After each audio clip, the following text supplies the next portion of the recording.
Hello বন্ধুরা, আজকে আমাদের বাড়িতে রান্না হচ্ছে মাগুর মাছ দিয়ে কাঁচকলা দিয়ে ঝোল।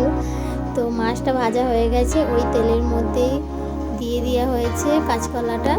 তারপরে এইদিকে ভাতও হয়ে এসেছে, দেখো ভাত হয়ে এসেছে।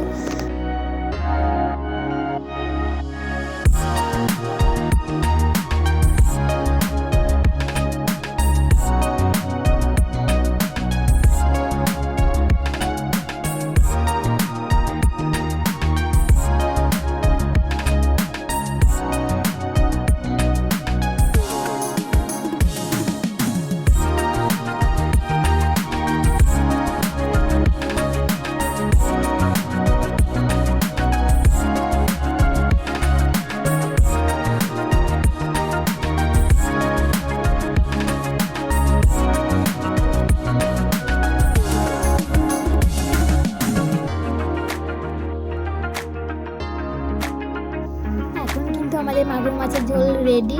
তো রান্নাটা কিন্তু আমি করেছি, মা বলে দিয়েছে। তো কেমন হয়েছে তোমরা কমেন্টে জানাও, এই প্রথমবার করলাম।